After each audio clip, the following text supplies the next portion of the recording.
All right, David, let's take a look at your swing from your lesson the other day. On the left, I have you before any instruction, and then on the right, I have you in a drill that I was doing with you, that extension drill. And I just want you to take a look at the differences in these two swings. I'm going to play the one on the left all the way through for you one time so you can just kind of take a look at this motion.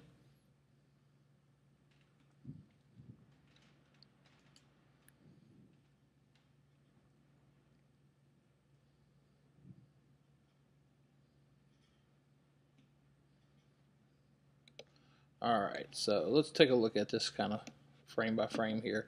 You know, setup is pretty much similar. The only thing I like about the picture on the right is you have a little bit more weight forward initially at address, and the handle is leaning forward a little considerably more. So I really like your setup position there. You'll notice I've drawn a vertical line down off the left side of your head straight down, and we're just going to kind of use this line as a point of reference to see where your upper axis is.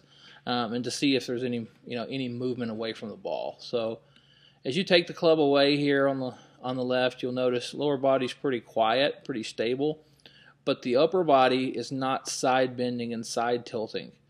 And this is indicated by how much you reach a point here where your head sort of pulls off of that line.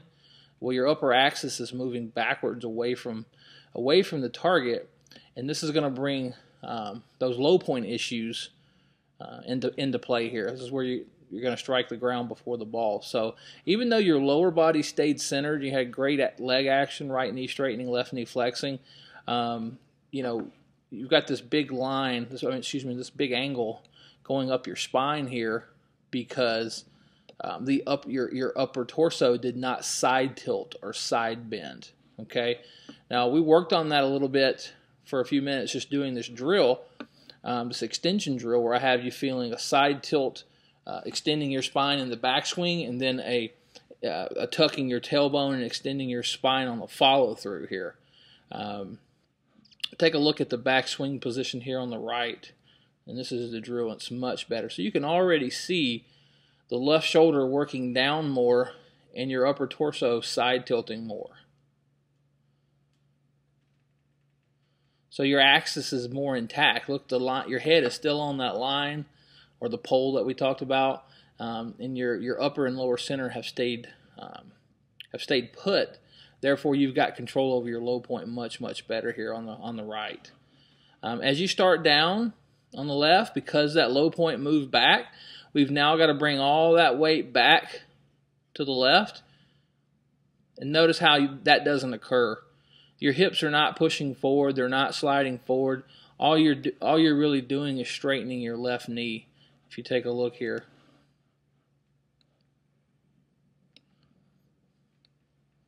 It's just a straightening, locking of the left knee, and whenever that happens, when the left knee straightens too soon, the left hip works back instead of pushing forward in this direction.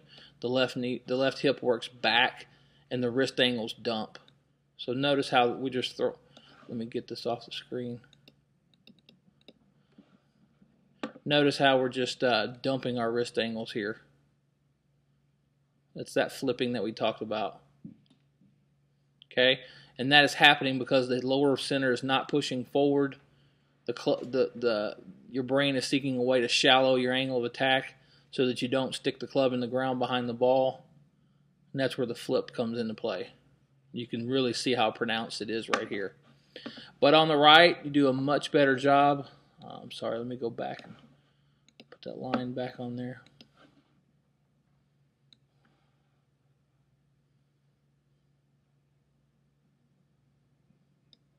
There we go. You do a much better job of staying centered on the backswing by extending your spine. Lower center will push forward. Notice how your hips are pushing more forward. Left knee is staying flexed longer. This would be about impact right here with the golf ball. And look how you've got a nice flat left wrist and considerably more shaft lean here. We're in a much more dynamic position at impact versus here on the left.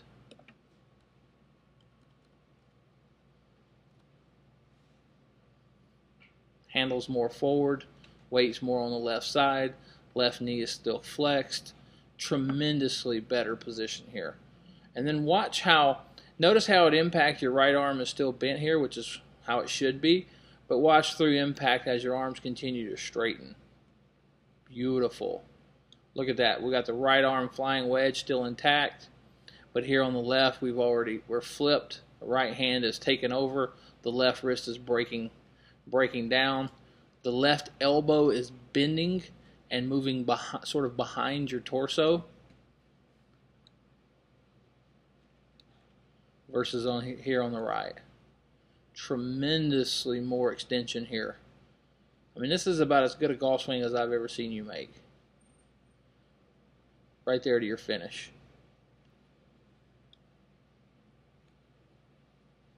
So I'm gonna put some key position photos together for you and send that to you. But this is what we're gonna work on right here. I want you to rep this drill, hitting shots at about 50% speed, feeling your hips pushing forward, your left knee staying flexed longer, arms staying straight through the shot. Just a tremendous difference in your golf swing here. So, anyways, hope that helps.